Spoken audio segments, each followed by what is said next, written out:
Yo, what's good? You are locked into the We Legit Story and Hustle podcast, where real stories meet real grind. This is the platform for hustlers, creators, entrepreneurs, and everyday people turning pain into purpose. If you are chasing a vision, building from the ground up, or grinding when nobody's watching, this podcast is for you. Now let's get into it. Today's episode is going to be about burnout. What do I mean by burnout? As in, you're starting out running a company and you choose to still work your current full time job or wherever it may be. Whew. So, when getting the LLC, what I did was with the state of Texas, I paid $40 to see if anybody had the name. Once that cleared out, I started the application process of getting the LLC. Actually, a variety of different questions. Who's all going to be involved, the names, people, and da da da. So what I did was, it was me all the way around, and that made it really easy and simple. Because when you're doing with other people, everybody got to figure out their input, the percentage, who owns what part of the company, and a lot of other stuff. So after that, you get the certificate, the certification that you're a certified business in the state that you decide to register in. Then they send you a certificate or mail it or email it to you. Once you have that, you register to get your EIN number. Once you get the EIN number from the IRS, once you register the EIN with the IRS, it's been so long, that's when things going to take off. You basically tell the IRS that you have a business, you have a company. They're going to give you an EIN number, which is a social security number for the company. Then you notify the IRS what kind of business you're going to be doing so they know how to tax it when it comes to tax season. And once you get your EIN number, once you register with the IRS, you go to the bank and you open up a business account. Once you open up the business account, depending on what bank you go to, they have a lot of deals. Not I wasn't say deals, but you open up an account, then there's a lot of access to a lot of different things. So depending on what kind of business you're running, it depends on what type of funding you need or how you need to prioritize your finances.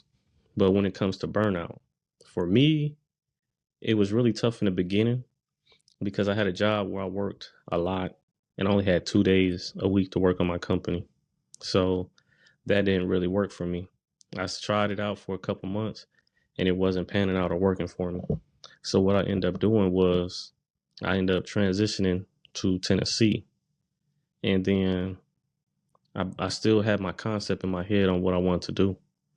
So when I brought that concept to Tennessee, it opened up a lot of doors because a lot of people wasn't really doing what I was doing, and I didn't really see too much of like what I'm doing design wise. As you can see in the background, I didn't really see too much like different styles or anything like that. So hit the ground running little by little. You know, I was showing off my stuff here and there with relatives, people out in passing. And it was just a slow grind. I had to figure out how to maneuver working on the company and working at the same time.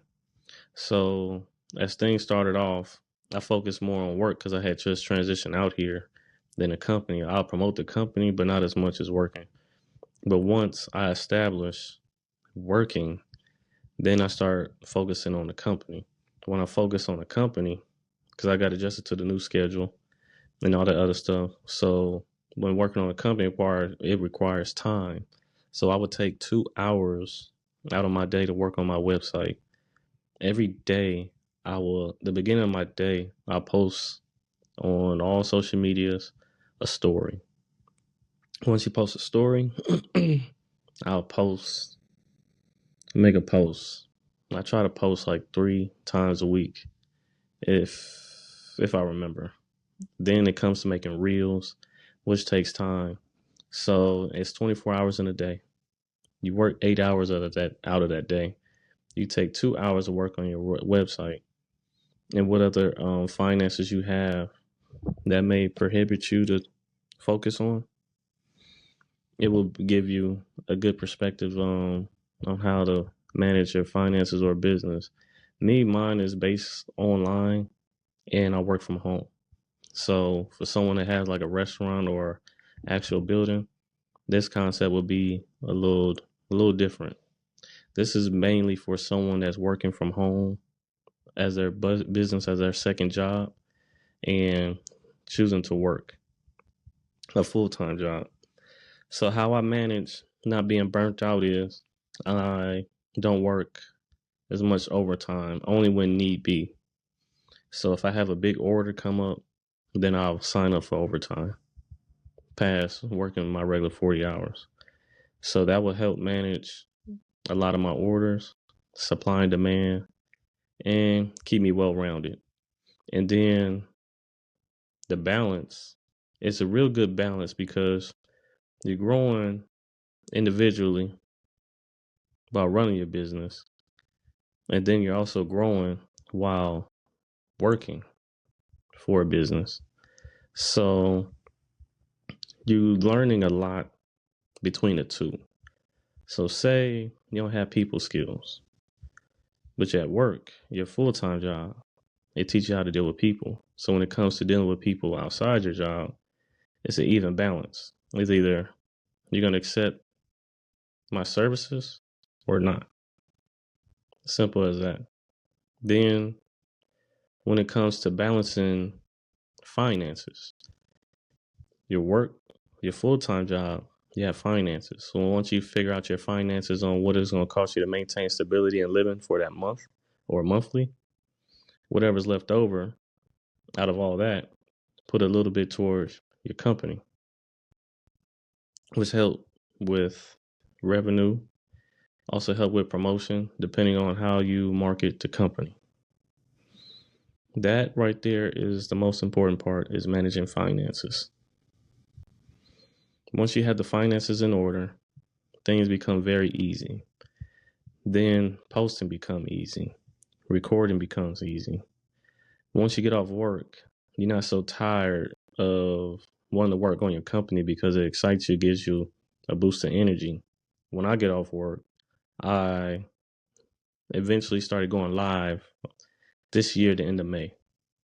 It was cool at first, rocky in the beginning, because I went live on Facebook and Instagram, but it just wasn't giving me the interaction and engagement that I wanted. So I tried out TikTok. I went live on TikTok. Everything changed. I already had good people skills, but to deal with people that don't know me was challenging because it's just the unknown factor. You never know what's going to happen. So for me to go live on TikTok, it boosted my brand to a whole new level, levels and ways I would have never imagined. I was already being hemmed up by people from overseas that want to do the work for me. But now I'm gaining customers off the live.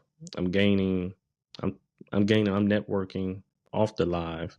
So I don't know who I'm interacting with or talking to, but some type of transaction is going to come out this live because they're tuning in, whether it's for pleasure, entertainment, or possibly networking.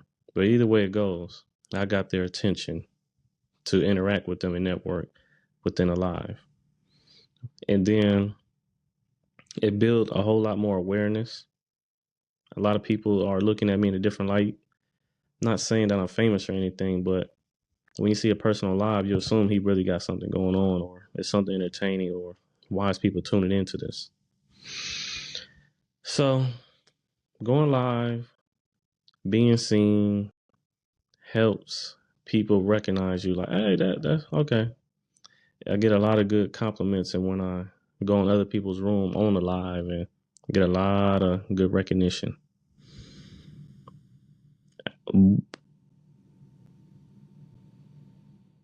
So to continue on with preventing a burnout, you have to learn how to balance time. You really have to learn how to manage your time. So for me, I work 5 days, 1 week. The other week I work two. So on them days that I'm off, I choose one day to rest, but I still work on the company, but not as entrenched as the actual off day that I'm using to work on the company. So when it comes to balancing it out, it all depends on the workload. My workload is a lot. I might have an average of 3 to 5 orders a week, depending on what type of items they want. The beanies and the hats and the shirts and sweatshirts, those come pretty quick. When it comes to my jackets and jerseys, those usually take a while, and I usually have my customers in a limbo because they're anxious to get it. But it's just a process when it comes to the sports jerseys. So how I manage my time is I get the order, I mark everything down, I write everything down, the quantity, what it is, and make sure I get the right material, because if I don't feel comfortable wearing it, I don't think my customer will feel comfortable wearing it. So I put money to a side. I go get the merchandise. I go have a company make my designs, or if it want a custom, usually involves the vinyl. So I make a trip to Atlanta, or I have a representative of my company go get the products for me from Atlanta and mail it to me. And all that, once I get all the merchandise, it takes me a full day, one whole day to complete all that. Takes me anywhere about maybe 2 hours, 3 hours max, if that. When it comes to pressing, the machine cutting the vinyl, weeding it, pressing it, presentation, video, remember to video record it, taking pictures, making the reels. It's a lot of work. It's a lot of work. But that's one way to manage time management while working. So how I operate is, when a customer asks me a question or requesting something, I let them know the pricing and what all do they want on there, because I want to make sure it's fit to their nature and what they want to pay for. Once I get that out the way, I show them the design preview of it, rough draft. They let me know if it's a go. Okay, I press it, I video record it, I take pictures, I send it to them. They be impressed. They usually the invoice already paid by then. So and then when it comes to shipping, it's I send them the information, and all I ask for them is to take a picture and then tag me in it. So it depends on what avenue that you're trying to go to. If you want to go to a storefront, which is good, but you got to make sure that you're gonna have. My whole thing is it has to make sense.